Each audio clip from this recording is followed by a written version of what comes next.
Most parents are wary of the so-called heavy metal music.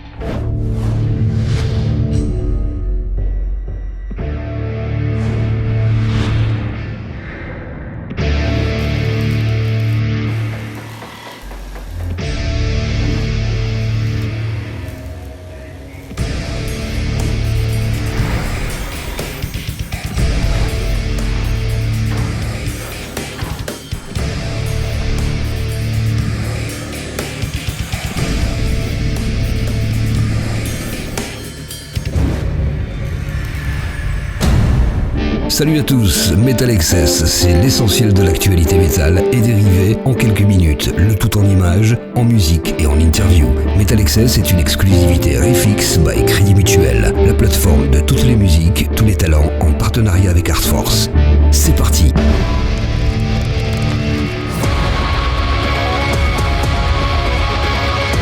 Pop Evil est de retour en Europe ce printemps. La première venue live de Pop Evil en France remonte à 9 ans. C'était au Bataclan, en première partie de Five Finger Death Punch. Nous y étions et avons croisé la route du groupe américain à plusieurs reprises depuis. Mais cette habitude prise entre nous a été malheureusement contrariée depuis la pandémie. Le disque Versatile, paru en 2021, n'a jamais pu être défendu sur scène ici et la tournée 2022 s'est vue reportée pour des raisons essentiellement économiques.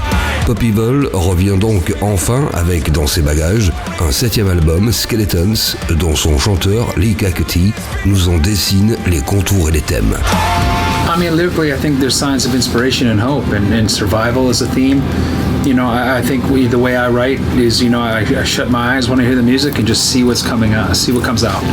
I think as people, we bury those feelings deep down. We have lives that we're living, we have bills to pay, we have people to take care of in our lives, and it's those moments with music for me that you can really kind of heal or let those caged feelings out, you know. And I think for this album there was a lot of anger, built up aggression, voices in my head trying to deal with a lot of these issues, and I wanted to, you know, I just knew I wasn't alone, and I wanted to just do my part in putting out some kind of positive message and flipping some of these dark topics and these dark themes that I had, you know, buried, and you know, hopefully, you know, having someone else be helped and that feels the same, and finding our music to do so. So, you know, it was just awesome to be able to kind of, you know, create, but at the same time try to help and heal others. Sur le précédent disque, les musiciens de Pop Evil avaient été contraints à travailler plus que jamais éloignés les uns des autres. Est-ce que le processus de composition et d'enregistrement a changé dans cette période post-pandémique de retour à la normalité? Yeah, I mean, I think that making albums is always constantly changing, and I think the COVID pandemic certainly maybe sped it up in a way. And you know, yeah, I think technology is constantly changing, and interviews, the way we do interviews now are all video, when before it used to be just on the phone or phoners. And I think that is the same thing in the studio. It's constantly evolving. When you have, you know, the technology is there, the band members don't have to always be, we don't always have to be together in the same room. Instead, we can have ideas, we can pitch them to each other via email, in the comfort of our own homes. And it's been comforting that, you know, we don't always have to be on tour, and then, you know, instead of, you know, going away from our families for longer, now we got to be in the studio for months. We can kind of, you know, work at home, work on ideas, you know, is best suited for our own personal needs, you know, whether we're in our houses or whether we're on the go. It's just, I think it's awesome to be able to now not be limited by, you know, creativity. You don't have to be limited by money or financial studio. We can just do what we want, whatever's best for us. And so I actually think the past couple records especially have been more fun for me personally. So, you know, I look forward to just being us, just being ourselves, and wherever that goes, we're not afraid to shy away from just being cost efficient, but at the same time, just, you know, letting the ideas come naturally.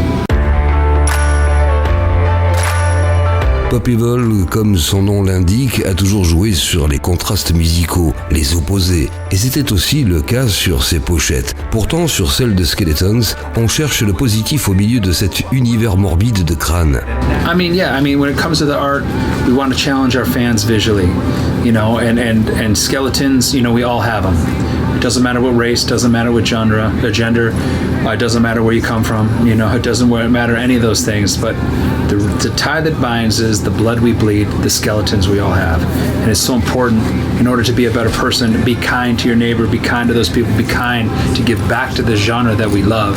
It was just important for us to be able to be reminded of the similarities we have rather than the differences. And skeletons, I think it kind of shows you the different colors, the different schemes, that we all come from different places. But at the end of the day, for those that like this music and support us, that's the tie that binds, man. That's the link that links us together on this album. Plusieurs featurings apparaissent sur ce disque. Leur choix était-il le fruit de rencontres et d'amitiés existantes, ou sont-ils allés chercher ces musiciens parce qu'ils apprécient leur travail? Yeah, I mean, friends with some. I mean, there's no. Every song's different. The Zillion I've known, I've worked with for a few years now.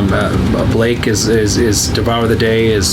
He works with Joey as well. Joey's bass player in our band, so we were always growing. We grew up together, and we're always kind of pitching ideas to each other. We're friends.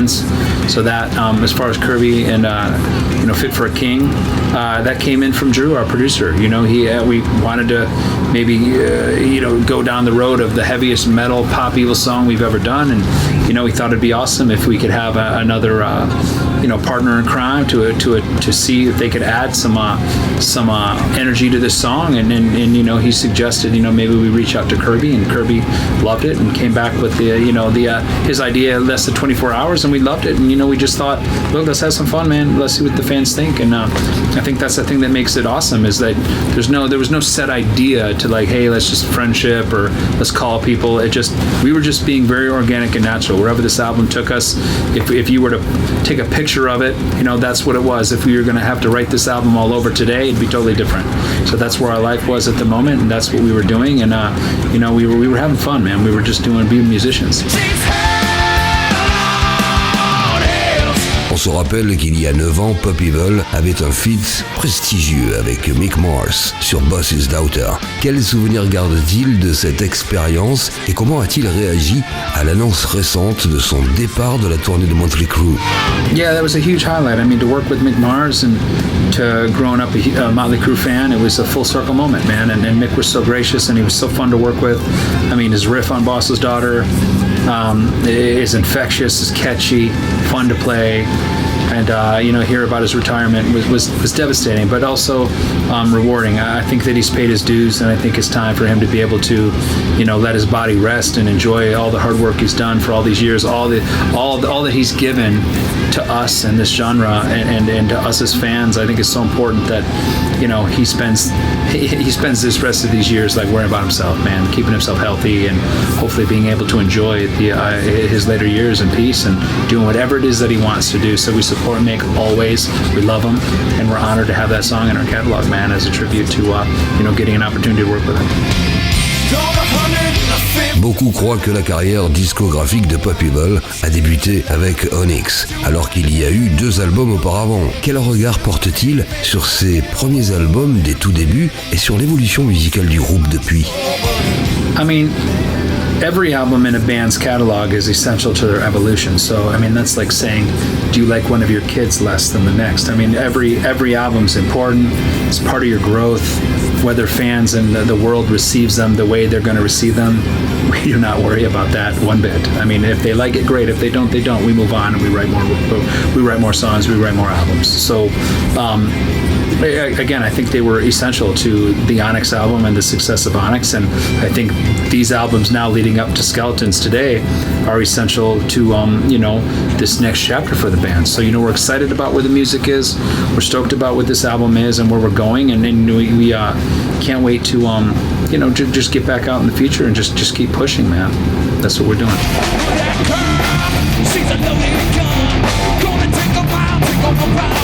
Nous avions filmé le groupe au Bataclan en première partie de Five Finger Death Punch, il y a 9 ans. Quand il repense à la décennie écoulée, quels sont les moments les plus forts qui lui reviennent en tête? I'd say the strongest memories, playing Bataclan was a huge memory, and then having the tragedy that happened at the Bataclan, maybe it was a year after. It was just very tragic, and it was an honor that we were able to play the venue. So. There's so many. I don't really know if I have one that stands out in particular, but I just think it's the journey that really is. It's those. I don't think there's one single moment in a band's career that defines them. There's different chapters, right? That it's like a story. In the first chapter, the first few albums, and then you graduate to that next level, and you have these personal achievements that happen along the way. We start to find out who we are off the stage, so you can bring that swagger and confidence to the stage. But we're definitely, excited to get back to, Europe, France, more. We feel like, we haven't been able to be your way enough, and it's time to get to work and to start making a priority on these albums to get to Europe and spread this band, on a more worldwide scale. Papyvol devait venir tourner en fin d'année dernière. Pour quelle raison la tournée a-t-elle été reportée?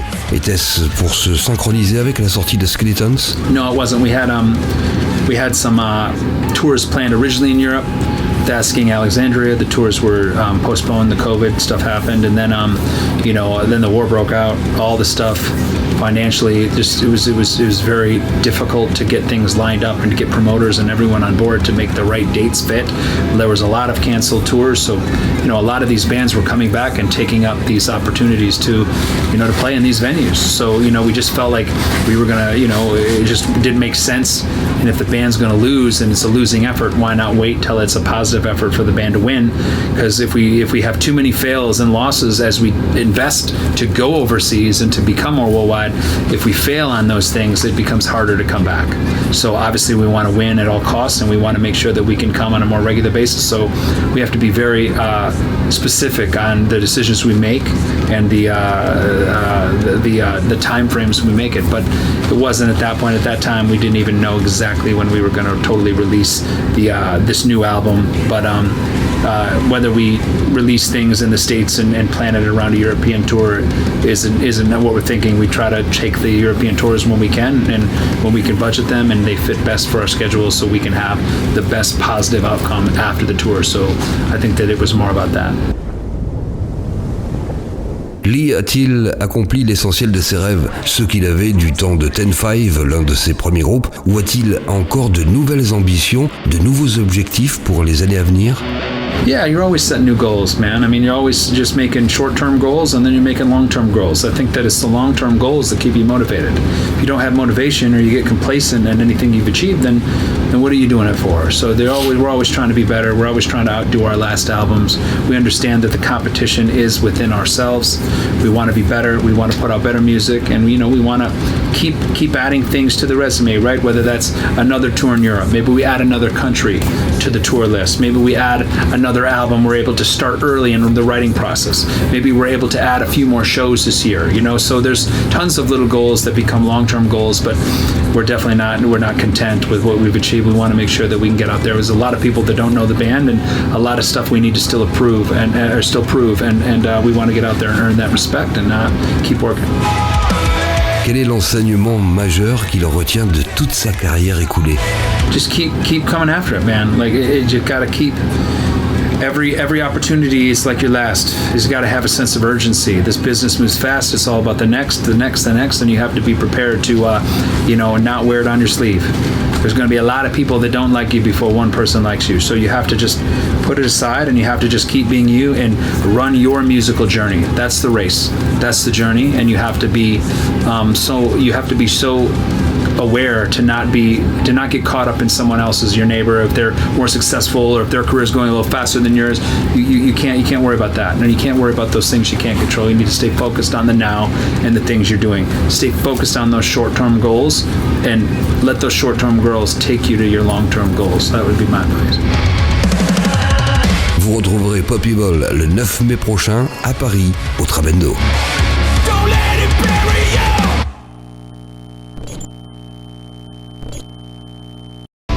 Parmi les albums attendus dans les prochains jours, notez sur vos tablettes.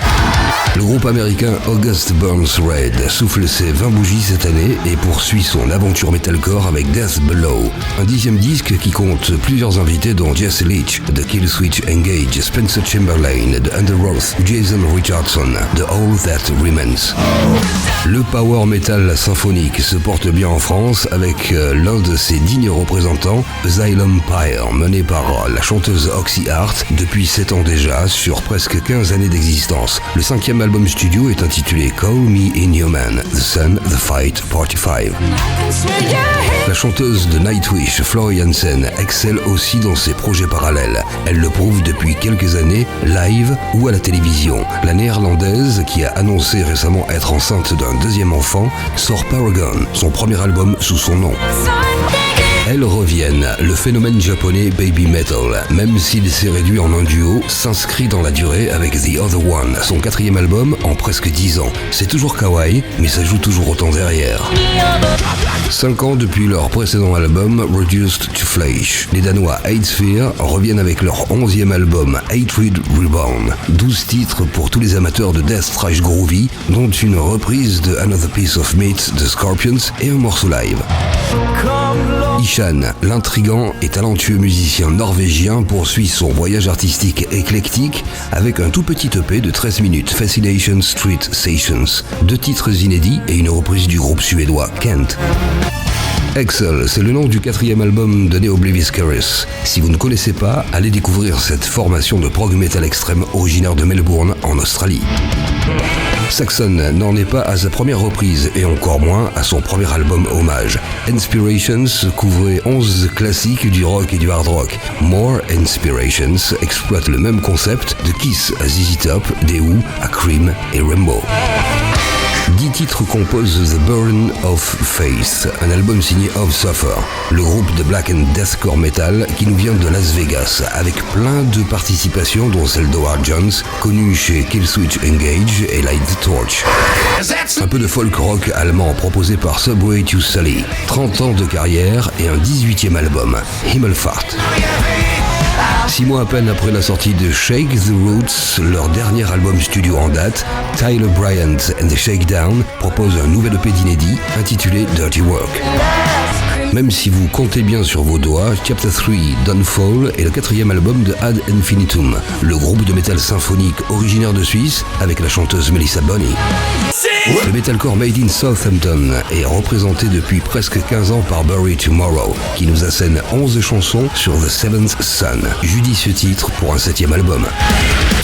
Et toujours dans le metalcore, mais outre-Atlantique, Attack, le groupe de l'Ohio délivre un EP, Dark Waves. Il fait suite à l'album Long Time No See, qui était paru en 2021 après 6 années de break.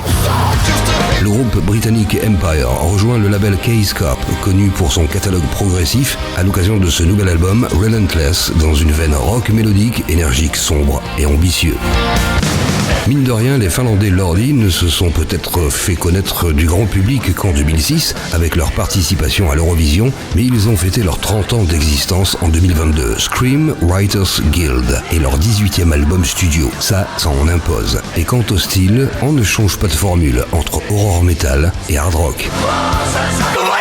Comment définir Nothing Nowhere, alias Joe Mallorin, le chanteur et guitariste américain? De l'emo-rap pour certains, du rap metal alternatif pour d'autres. À vous de vous faire votre idée avec son 5e album studio Void Eternal, bourré de featurings de Lorna Shore, See You Space Cowboy ou The Wrath, entre autres. Ils aiment le live, Visions of Atlantis, pas moins de 3 albums en concert en 4 ans, dont le nouveau intitulé Pirates of the Wacken. 12 titres de power metal symphonique portés par la chanteuse française Clémentine Delaunay sur la scène du festival institutionnel allemand. Ce qui devait être un tribute à Ronnie James Dio par certains musiciens qui l'ont accompagné dans sa carrière solo, Vivian Campbell et Vinnie Appice notamment, Last in Line est devenu un groupe à part entière et Jericho, son 3e album, une excellente démonstration de hard rock et de heavy metal avec l'excellent chanteur Andrew Freeman.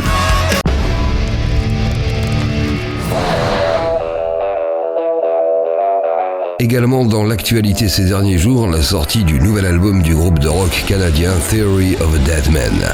Avec plus d'une vingtaine d'années d'existence et 8 disques en studio parsemés de hits, nous avons interrogé le chanteur-guitariste Tyler Connolly sur le petit dernier, Dinosaur. Un retour à plus de rock, plus de riffs, ce qui avait manqué depuis 2014 et Savages. We had a little bit of a departure on the last couple records, more piano-based stuff, but there was still guitar, still rock band, but yeah, it was great for us to creatively try some new styles, and I think every band kind of does. But yes, we are back. Dinosaur definitely sounds like a dinosaur, like a T-Rex. And, as older we get, the more we feel like dinosaurs ourselves. Le groupe s'assagit et les sessions ne prennent pas la même tournure qu'au tout début de leur carrière discographique.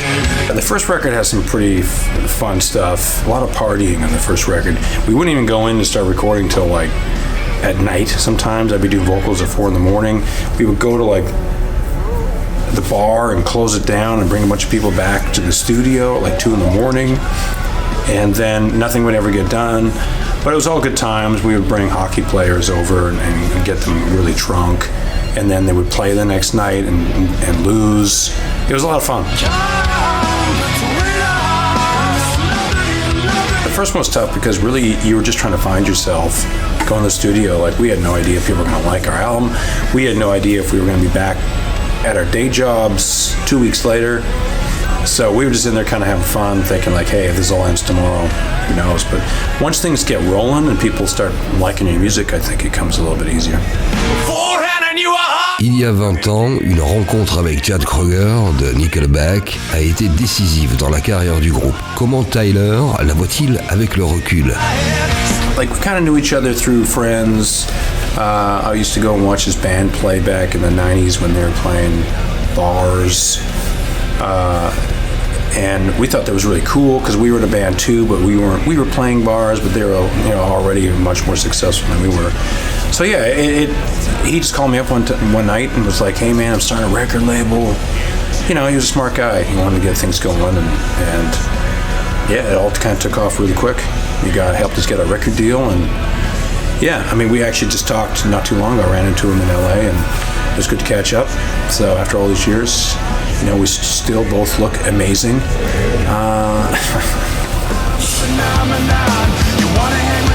On pourrait penser que les Nord-Américains ont tout ce qu'il faut chez eux et pourtant, c'est en Europe que Theory of a Dead Man vient chercher sa production. Well, we worked with producer Martin Tereffi, worked on our last 3 records, and he's Swedish, and his team is Swedish. One guy is Danish. So yeah, it was very, very Scandinavian. Yeah, it does sound different. It really does. The way they look at stuff is completely different than the first 5 records we did in North America. So yeah, it definitely was. Everything was sonically different for us, and of course, going to Sweden and London was amazing. It was. I recommend it if you can do it. Aujourd'hui, les textes du groupe sont beaucoup plus centrés sur la culture, la politique et le social qu'ils ne l'étaient à ses débuts où l'amour et les relations humaines étaient mis en avant. Yeah, I think just, you can only write what things are going on in your life. So if I'm not going through a breakup or falling in love, you have to go look at, past memories, which is fine. But, some things that are more cathartic for me are maybe current events, stuff that I see on the news, things going on maybe with other people. So yeah, things just naturally change. And I enjoy the ride. I enjoy writing things differently today than I did before.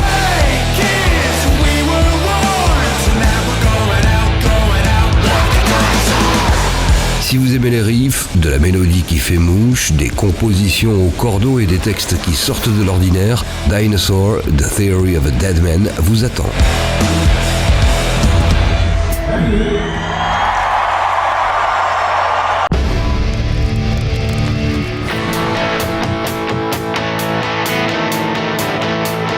En Tout bon groupe irlandais qui se respecte, The Answer a choisi le jour de la Saint-Patrick, le 17 mars, pour sortir son 7e album Sundowners. Un disque toujours fidèle au classique hard rock de ses débuts, traité avec modernité bien sûr, mais qui a nécessité 7 ans de réflexion. Un hiatus salvateur où chaque musicien a vogué de son côté. Nous avons rencontré son chanteur Cormac Neeson à Paris. Avant de nous parler de ce nouvel album, il revient tout d'abord sur les raisons qui ont poussé The Answer à se mettre en veille pendant tant de temps. So it's pretty soon after we finished touring Solace. I think we all got to a place where we felt like we needed to just take a break from what was starting to feel a bit like a treadmill, you know, writing a record, recording a record, touring a record, doing it all over again. Without any real let up, you know, and we were 6 albums in at that point, and it's kind of really important not to you gotta really want to do it to be in a band, to make it work. You gotta be really passionate about what you do, and I think if we had to continue to just, you know, just with that cycle without really questioning it, or like we did, taking a break from that process, it might have got a bit stale, you know, and you know, combined, like that's kind of the short answer. I mean, I went off and made a solo record during the time away, and all the guys went away and explored different types of creative projects, you know, working with genres of music that just wouldn't have worked within what the answer is, you know. So it was tricky decision, because I've been in that band since I was 18 years of age, you know. It has been our whole lives for so many years, and to walk away from that for a period of time, a big part of your identity is just gone for that time, you know. So it's kind of scary at times, but with the benefit of hindsight, I think if without that break, I don't know if we probably would have made another album, but we definitely wouldn't have made Sundowners. You know, we wouldn't have made an album that sounds like the album we've made. And right now, like we're just delighted to be doing what we're doing, and we're very kind of we're very much on the same page again creatively, and we've got a great album, and we're looking forward to getting out and doing our first tour in 7 years, and things are good, you know. So you kind of have to kind of take a step back and look at the pathway that we've taken up to this point, and that break was absolutely necessary, I think, to the survival of the band in the end. Quel événement a fait que les musiciens reviennent sur leur décision et provoqué cette réunion improbable? So, like our management got a phone call from a record label who wanted to make the next Answer album, you know, and so, you know, a call like that sparks a conversation, and basically it was our management going like, "Do you guys want to do this?" You know, and we said we go away and talk about it as a band, and we had a very frank conversation with the 4 of us on a Zoom call, as the world is right now, and the main question we asked each other was like, do you want to do it? Do you genuinely, are you in here? Because, like I was saying about the passion and the hunger to make music in the Answer, you also you can't be 1 foot in, 1 foot out whenever it comes to making a record, you know. So having been away, and you know, I had the solo thing in the go, and Paul was carving out a very successful career as a producer, and Mickey was writing songs for different artists. It was like, do you want to put all that in the back burner and get in on this? And obviously the answer was yes.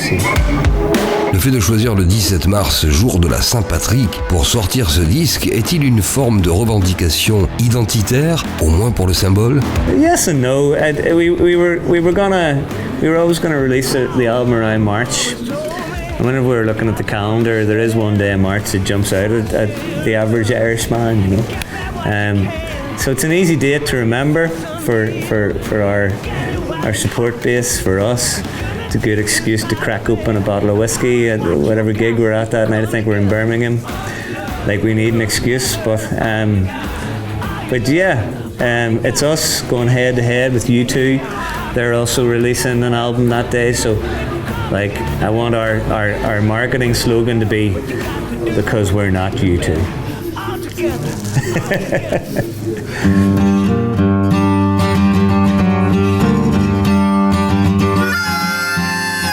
The Answer est irlandais, mais ses racines les plus profondes sont clairement américaines.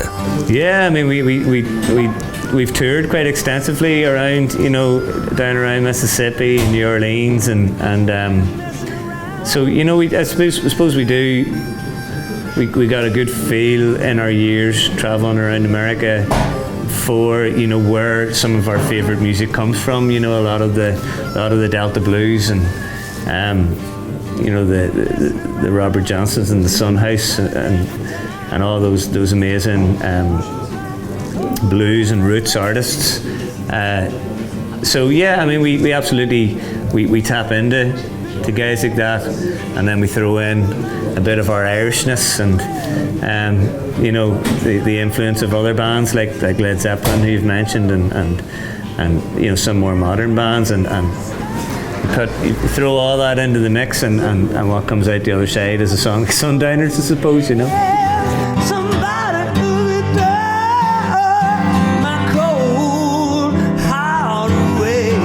L'album se rapproche beaucoup d'un autre groupe qui entretient la flamme du classique rock, et notamment du son des premiers Black Crowes, offrant un bel hommage au rhythm and blues originel. Funny, I got to see the Black Crowes live for the first time in September in Dublin, and it was amazing experience. But yeah, I mean, those guys have always been a big influence on us. And like, whenever I was in like my first band when I was like 14 in the mid-90s, knowing that there was a band like the Black Crowes out there doing what they were doing, you know, whether, you know, at that time, I suppose Southern Harmony or America, those kind of records were coming out. It's always stuck with me, you know, just the soulfulness, you know, the soulful aspect that those bands, and like the kind of bands that we would talk about, like the, you know, the Small Faces and the Zeppelins, and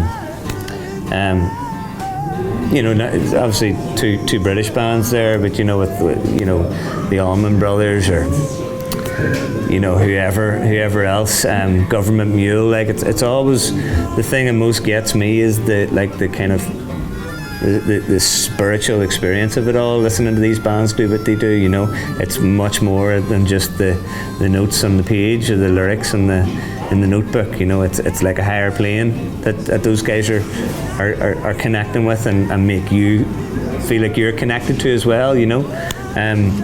So like that aspect of what those bands do, we absolutely try and tap into that always, you know. Cormac devait promouvoir son album solo White Feather quand la pandémie a éclaté. Comment a-t-il géré cette frustration? I could just throw a lot of glass bottles at a wall for a couple of hours, you know.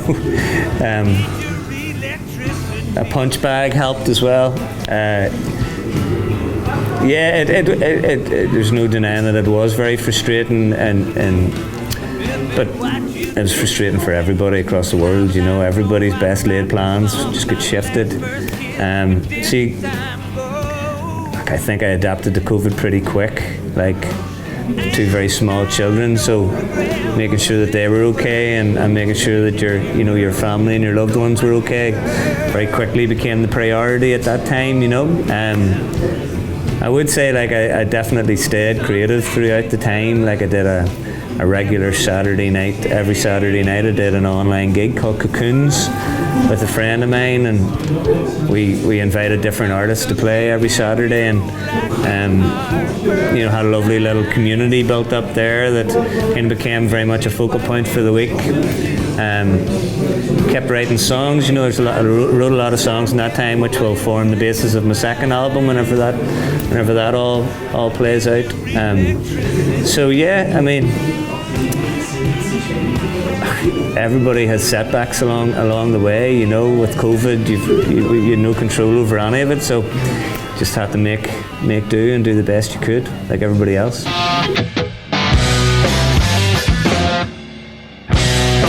En 2006, The Answer a connu un énorme succès avec son premier album Rise. La suite n'a malheureusement pas été à la hauteur des espoirs. Comment Cormac analyse-t-il cela, surtout après avoir pris du recul ces dernières années?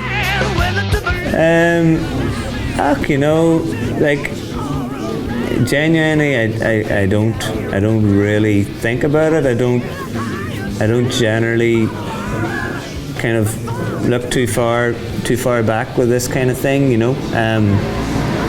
Like, I think like everything does happen for a reason, you know, and like I do like tracing pathways to how I get to a certain point in my life, you know.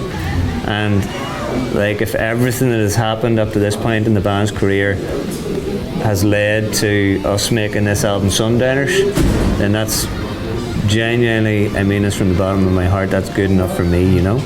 And also, this is a brand new chapter we're heading into. We don't know what opportunities lie ahead and what doors this album might open, but it's kind of all that I'm focused on right now. Pour avoir tourné avec des monstres sacrés comme AC/DC, les Stones, Aerosmith, les Who ou Whitesnake, qu'a-t-il appris à leur côté? I've learned that, kind of harken back to the beginning of the interview, I've learned that you gotta be 100% into what you're doing to make it work, to be convincing, to connect with your audience. Like I watched Brian Johnson a couple hundred times do his thing on the biggest stages in the world, and you know, sometimes his voice might have been going after doing, you know, X amount of gigs in a row, but it didn't matter because the passion that he brought to his live performance and the genuine love he had for his audience and for the songs that he was singing carried him through, you know. And that you know, that genuine dedication to your art is a very important factor in what we're all trying to achieve, I think. Quelle est la ligne de conduite que se fixent Cormac et les trois autres musiciens du groupe pour poursuivre aujourd'hui The Answer? Good question. I suppose living on the line is very much it's a statement about the thin margins that working bands deal with. You know, like you could have a hit one week, and you know, 6 months later you're yesterday's news, or you could you know, you could be struggling your whole life to just kind of scrape by, and all of a sudden you have a hit and your life's transformed, you know. And you know, you deal in a world of extremes in a band, you know, right from like a tour, you know, you're getting up and you're feeling massively buzzed up and energized for an hour and a half show, and then very often, like in the immediate aftermath, you feel completely empty, you know. And there's lots of highs and lows over the course of the tour, over the course of a band's career, you know. And I suppose that's kind of what that statement's about.